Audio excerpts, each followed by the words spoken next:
Hey folks, this is Ben Yessel. Making another video here. Yep, in the summer I tend to have maybe a little bit more time to do this stuff, and I don't know. So, um, this is gonna be not too long a video. It's kind of a short guy, but I'm mainly gonna focus around, I guess you say, ideas of human toughness and endurance, and it has a lot of different applications. But it was, George Carlin, one of the more thoughtless things that he's said, and people should realize that this is just a comedian. Even though he's a smart guy and he gets some things right, he also gets some things wrong. George Carlin thought that Muslims are going to take over Europe, or that he's like, oh, it's inevitable. These guys are just, it's just what's going to happen. These guys are, wimps in Europe. I know it's kind of a powder keg of a subject, but there's a lot of things that he's not considering. It's true that Europe will probably go through some stuff before it comes out as being stronger and better. I'm not saying it's going to be free of Muslims or free of Arabs or anything. I'm just saying it's going to, when all the dust clears at some point, whether it's after World War III or whatever, you're going to have a very different world. And I'm also, of course, I'm Christian, so I believe that Christ will be on the earth at some point.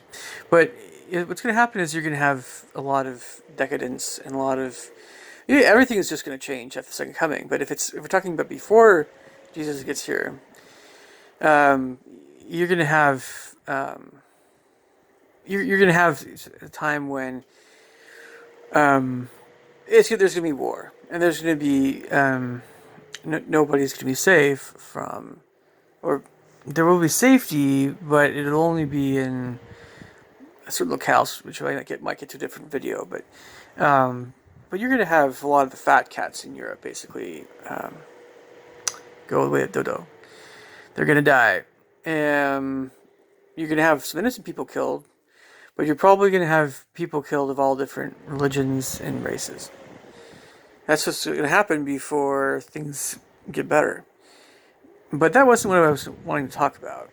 And this is, someone thinks, oh, by the way, that it's Muslims fight. All the young men fight, and so they're really tough. And no, I'm sorry, that's not how things are going to work out. If you have a society that's just full of warriors, fighters, that might seem tough, but let's keep in mind that in this day and age, if you have a nation that's fed up with stuff, they're going to take action. Unless you arm people or you have an actual real war, people are like, tough as nails. Like, so the Afghanis, right? Their ability to hide in caves and repel the Soviets, right? That's toughness. That is toughness. This idea of fighting with daggers and, with the fears of Muslim young men in Europe, that's idiocy. All you have to do is arm yourself with guns and stuff. Just guns versus knives? Come on, are you kidding me?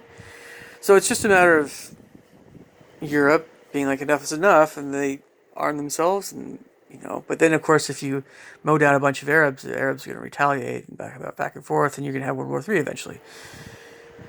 So somewhere along the line, it's going to happen, right? But what I'm trying to say is that there are a lot of different kinds of toughness, and we have to get back into this other areas here in a bit. So there's spiritual toughness, there's emotional toughness, there's optimism. It's associated with emotional toughness. There's physical toughness. We all know about physical toughness, of course, but there's strength in numbers, and there's also being prepared, which doesn't necessarily mean hoarding a whole bunch of non-perishable food. It can mean that, but it's also being it's also there's a toughness in terms of mental toughness and shrewdness, and knowing what just not being naive. There's a reason why I believe God made it so that older people, like parents, grandparents, can look after and protect in so many cases, but can look after younger folks that, whether or not they're more or less naive, um, when you're older, you know more, you have more life experience, you can protect and look out for younger people. Younger people, you're younger, you might be very physically able to do stuff, but you might not always be very shrewd. And that's where old people can help younger people, is making good life decisions and not being taken advantage of and stuff. And then of course, everybody can help out kids. But so again, this idea of toughness is really kind of it's a multifaceted kind of thing. If you took we have again with physical toughness. We have ideas like the Juggernaut in Marvel Comics, right? You just run through walls. That's obviously not a very human-like ability. There are limitations to human strength. Even some of the strongmen, the strongest guys in the world, they're not really super aggressive, but there are limitations to their strength. There are limitations to what they can do. Um, whether it's weapons or guns, they're great leveling factors. One of the reasons why weapons were created was to have an edge over people that were really big and strong and powerful and dangerous physically. And then of course guns were invented, and they made it. Well, yeah. So there's this whole evolution of self-defense and of attacking, of violence. But what happens when someone dies? We still don't know what happens exactly when someone dies, but that's not the end of that person's existence. So, there's a war going on between good and evil, and why we're talking about associated with this idea of toughness is battling evil. So for some people, it's overcoming depression. So for some people, it's something as small as dealing with summer heat, or boredom, or I don't want to do anything right now, or time management, and you can just keep going on to all kinds of stuff. So toughness is a very, very, very multifaceted kind of thing. And so when I hear this garbage about this person, these people can totally take out these people, or whatever, it's a military type of mindset there, I suppose. But when it really comes down to it, it's not nation against nation. It's us against the angels of heaven, and us against demons and Satan. That's essentially what it's all about. And we need toughness. We need morale boosting things, and I can mention a whole bunch of stuff about what those things would be, but I think it's important to get your own list of what those things are, and if you want to leave some comments about what those things are, morale boosting things, and things to increase your ability to just keep going in life and just deal with crap. Yeah, by all means, we can discuss that. But I don't want to give a huge list of what those things are, because sometimes some of these things, someone can debate and stuff. But it's good to think about what it is that can, why is it that you want to live? Not that I'm not suggesting, I'm not suggesting anybody's, but there are people that will take their lives because they give up on themselves, and boy, that's crazy, But it's, and the amazing thing is that you have something as stupid as, well, actually, it's evil. It's a very evil comment to say, "Go kill yourself," because everybody says that's a lot. You see that all over YouTube, but it's evil. People have no idea how evil that saying is, but it's. Can you think of anything suggesting suicide?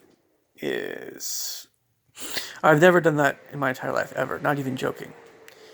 And I just have a hard time wrapping my head around people that say that stuff. It's wrong. It's evil. But getting back into my main topic here, and I'm going to do some other stuff here in a second. But um, so George Carlin can suck it, right? It's not just a question. It's not a question of Muslims versus Christians. It's a question of um, you know, do you go down without a fight, or do you put up a fight, defend yourself, and everything that you stand for, give it what for? So you give it your very best. What would cause someone to not put in their 100% in their life, to just give up? What would cause someone to do that? So that's the main train of thought here, because that it's a multifaceted thing, but those kinds of things attack someone's toughness, so to speak. You can say someone's tough if they can handle a bunch of bullying and a bunch of physical intimidation and emotional crud.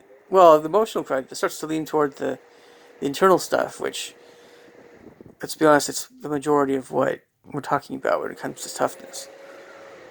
If you have a kid that their parents divorce and then they are having a miserable time in their dating life and they just have a terrible job. I mean, you can just keep going. How much toughness do you think it takes for that person to keep going? So that's my main train of thought. It's like, you know, there's a lot of things that people go through that go unsaid, but nothing goes unnoticed in heaven. Anyway, leave your thoughts and comments below. I'll catch you guys later. Bye.